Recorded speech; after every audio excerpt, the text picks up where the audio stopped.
Bonsoir. Alors j'attends qu'il y ait quelques, quelques spectateurs de cette vidéo en direct sur Facebook. Si bien sûr il y a des spectateurs disponibles à cette heure-ci. Voilà, donc j'aimerais inviter aussi ceux qui n'ont pas le temps pour l'instant de regarder le replay plus tard. Donc j'ai décidé de faire une vidéo à l'intention spécialement des personnes qui se disent athées. Et le but, c'est surtout pas, mais alors vraiment pas, de remettre en cause votre athéisme, mais plutôt une démarche totalement différente, à savoir que, pour être très honnête, si je n'avais pas vécu personnellement ce que j'ai vécu avec Dieu, eh bien, je serais le premier à fuir, mais à très très grande vitesse, tout ce qui concerne la foi. Parce que voyez-vous, le problème qu'il y a, c'est que je me mets à votre place, vous qui êtes athée, et je me dis, voilà, si je suis athée et que j'observe les croyants de toutes les religions, mais il y a de quoi envoyer balader, mais avec force, tout ce qui concerne la foi, que ce soit chez les chrétiens, chez les musulmans ou chez qui que ce soit. Pourquoi? Parce que voyez-vous, nous les croyants, nous sommes terriblement orgueilleux. Alors je vais un peu à l'encontre des vidéos que je fais habituellement, mais oui, nous sommes terriblement orgueilleux et nous avons tendance à nous placer en victime. Oui, on est victime. On est victime, on se place en victime, voilà. Alors qu'en fait, nous sommes terriblement orgueilleux. On veut, c'est dans la nature du croyant, il veut convaincre les autres. Mais voyez-vous, dans nos communautés, que ce soit chez les chrétiens ou chez les musulmans, ou même chez les juifs, je crois que nous avons tous besoin de repentance, d'une véritable et profonde repentance, parce que nous ne sommes pas des témoins qui glorifient Dieu. Déjà chez les chrétiens, il y a des illuminés, mais avec une force incroyable. Ce que vous avez vu dans des reportages à la télé, je l'ai vu de mes yeux. Et c'est vrai qu'en voyant de tels reportages, on a envie de faire qu'une seule chose, c'est de fuir ces gens-là, de fuir les chrétiens. Alors bien évidemment il y a aussi, et heureusement, des croyants de toute confession qui vivent leur foi de manière très sereine, mais de manière générale, il y a un énorme besoin de repentance, déjà chez les chrétiens. Avec toutes les divisions qu'il y a, le sectarisme, le légalisme, des positions qui sont complètement déséquilibrées, sans parler des prétentions, de la vanité, des disputes. Voilà. Et pour ce qui concerne les musulmans, je pense que plusieurs musulmans seront d'accord que vous aussi, musulmans, je pense qu'il faut arrêter de se placer en victime. Je pense qu'il y a de réels problèmes et qu'à un moment donné, il faut faire un examen de conscience devant Dieu. Quand on prétend être la plus belle communauté, et chez les chrétiens aussi, hein, on est comme ça, hein, on dit que c'est nous qu'on a la vérité, que je crois que nous devons revoir notre manière de vivre notre foi. Et ce qui m'a poussé finalement à faire cette vidéo, c'est que depuis quelque temps, je fais des vidéos d'apologétique où je défends la foi chrétienne contre des musulmans, enfin certains musulmans qui attaquent la foi chrétienne. Et, euh, et quand je vois les commentaires, quand je lis certains commentaires, que ce soit aussi bien de la part de musulmans que de certains chrétiens, je me dis, mais les personnes qui sont athées et qui considèrent tout ce qui est écrit au nom de Dieu, tout ce qui est fait au nom de Dieu, mais je me dis, mais les athées, mais ceux qui disent qui veulent croire en rien, mais je les comprends, mais à 1000%. Alors je le dis, je le redis, nous chrétiens, nous avons besoin de nous repentir. Nous avons besoin de moins parler de l'amour de Dieu, hein, et de plus le manifester. Nous avons besoin d'être beaucoup plus équilibrés dans notre foi. Il y a des bizarreries qui se multiplient. Des chrétiens qui croient en des bizarreries, en des pratiques qui sont complètement, vous m'excuserez le terme, mais débiles. Débiles. Et on voit ça dans d'autres communautés, mais là, ce soir, je voulais principalement parler de nos communautés à nous chrétiens, donc voilà. Je voulais m'adresser aux personnes athées, alors ceux qui ont vu que j'avais annoncé que je ferais une vidéo pour les athées ont dû se dire ah, qu'est-ce qu'il va sortir, il va s'attaquer aux athées. Non, non, pas du tout, au contraire. Je vous dis, je veux vous dire que je vous comprends. Je vous comprends parce que quand on voit ce qui se passe au nom de Dieu, que ce soit parmi les chrétiens ou les musulmans, il y a de quoi être athée.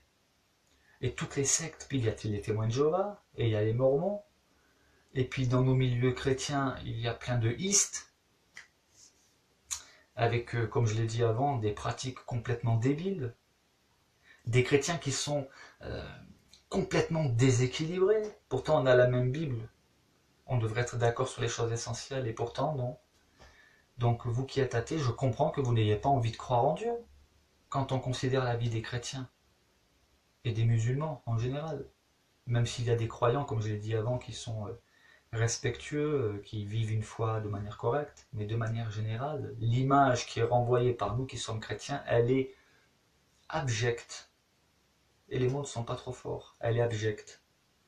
Des chrétiens complètement déséquilibrés, qui arrivent à croire en des choses complètement déséquilibrées, qui mélangent des tas de choses.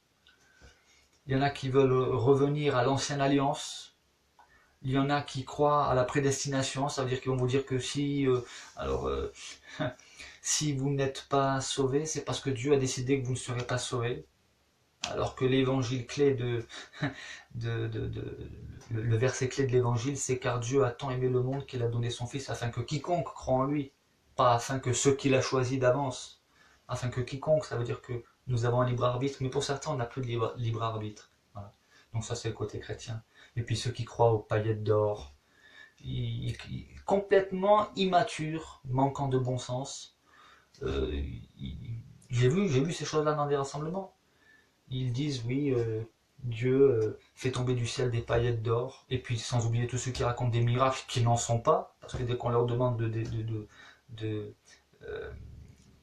manifester des preuves avec des documents, ben là curieusement il n'y en a plus, et puis on vous agresse. Et puis tous les scandales qu'il y a dans les églises, et l'évangile de prospérité, où c'est que des affaires de gros sous. Donc voilà, ça c'est juste pour parler du côté chrétien. Et puis l'obscurantisme qu'il y a aussi bien chez les chrétiens que chez les musulmans. Alors oui, il y a de quoi, franchement. Honnêtement, si j'aurais pas vécu ce que j'ai vécu personnellement avec Dieu, ben je crois que je serais athée. Et que je ne voudrais absolument rien entendre concernant Dieu. Parce que je me dirais, les chrétiens, vous êtes complètement déséquilibrés. Les musulmans aussi. Vous n'êtes pas crédibles. Vous dites que vous avez la foi, mais quand on vous voit vivre, c'est lamentable. Et les chrétiens, les croyants, sont très très loin d'avoir le monopole de la bonté, de la gentillesse et de l'amour du prochain. Je connais des personnes qui sont athées et qui sont bien plus fréquentables, bien plus honorables, bien plus respectueuses que bien des croyants.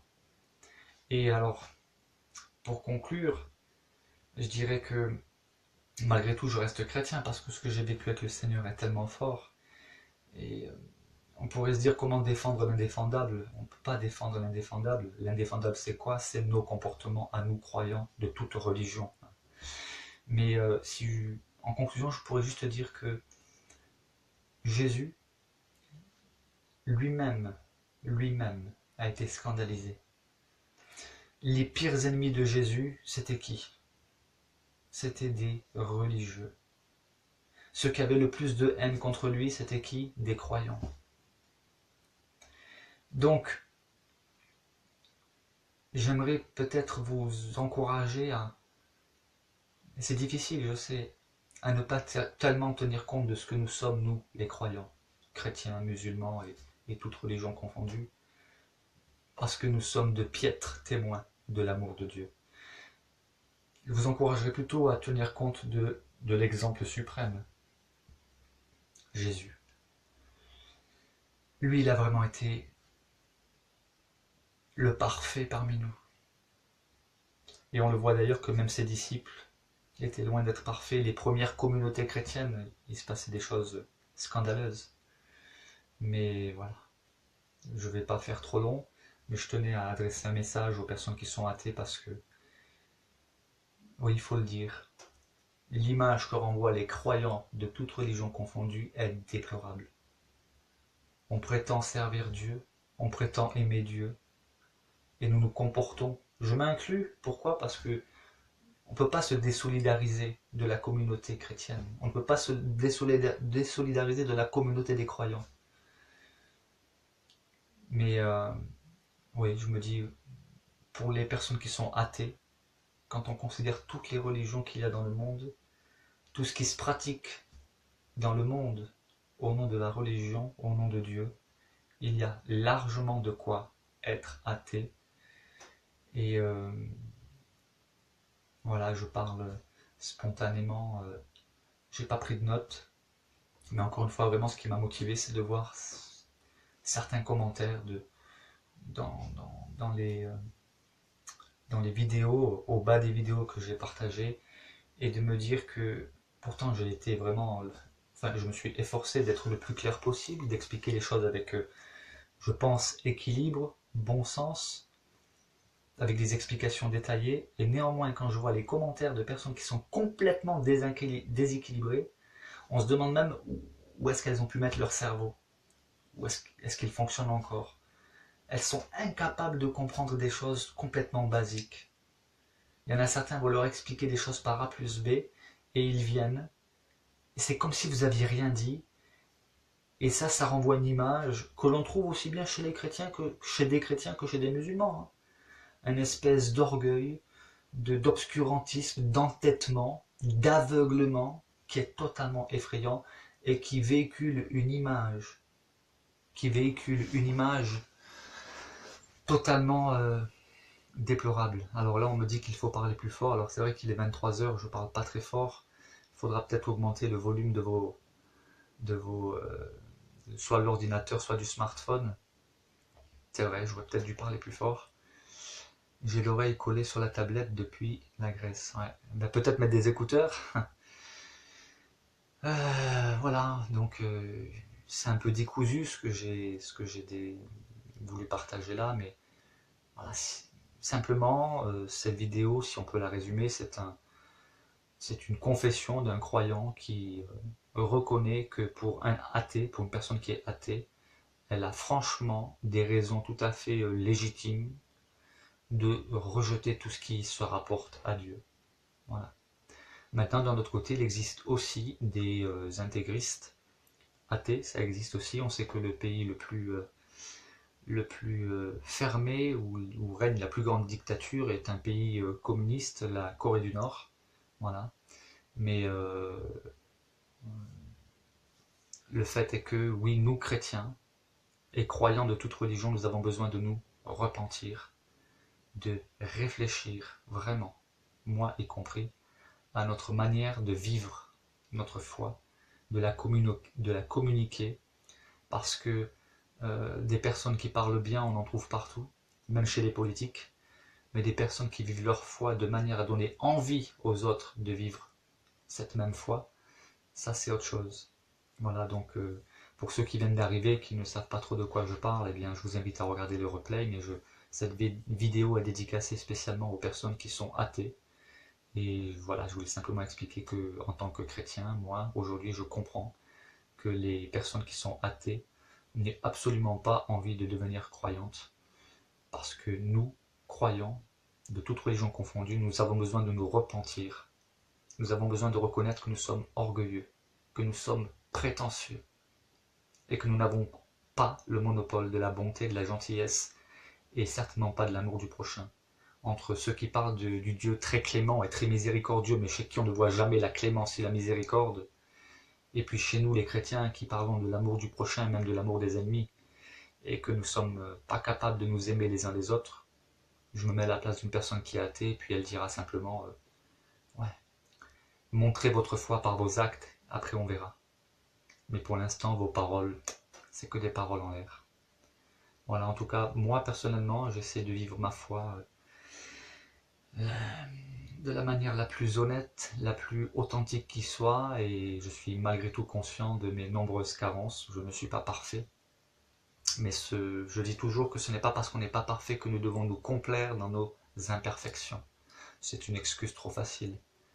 Un chrétien, un croyant, peu importe sa religion, n'est pas quelqu'un de parfait, mais si nous prétendons être croyants, nous devons marcher sur un chemin de perfection, nous devons être en marche vers la sanctification, en marche, en mouvement vers l'amour du prochain, vers le respect, la tolérance. Voilà. À présent, il est maintenant tard, demain je vais à l'église pour rendre un culte à Dieu. Le cœur un peu lourd parce que, oui, il y a des moments comme ça où il y a des prises de conscience, on se rend compte que nous véhiculons une image, mais alors tellement déplorable, avec toutes les sectes, tous les débordements, tous les scandales qu'il y a dans les milieux des croyants. Je pourrais dire encore beaucoup de choses, certainement que je me suis répété l'une ou l'autre fois, mais au moins le message passera. Je me permets de vous souhaiter que Dieu vous bénisse, parce que je sais que de toute manière, même les mauvais comportements, et cela n'excusant rien, hein, mais même les mauvais comportements des chrétiens n'empêchent pas Dieu de convaincre des personnes de son existence et de son amour. Et quant à nous chrétiens, eh bien nous devons vraiment, vraiment, vraiment nous repentir. En tout cas, c'est ce dont j'ai pris conscience et je veux demeurer dans cette conscience. Un chrétien doit toujours se remettre en question. Voilà. Au plaisir pour d'autres vidéos et je continuerai, demain j'aurai repris du poil de la bête, je continuerai enfin demain ou après-demain dans les semaines qui suivent les vidéos apologétiques parce que je dois les continuer, mais ce soir j'avais vraiment à cœur de m'adresser aux personnes qui sont athées, qui voient les publications, qui voient les commentaires. D'ailleurs ça doit certainement en faire sourire quelques-uns en voyant quelquefois des commentaires qui sont complètement absurdes. Et vous devez vous dire, purée, les croyants, sérieux, ils ont des problèmes au niveau intellectuel. Voilà, bientôt.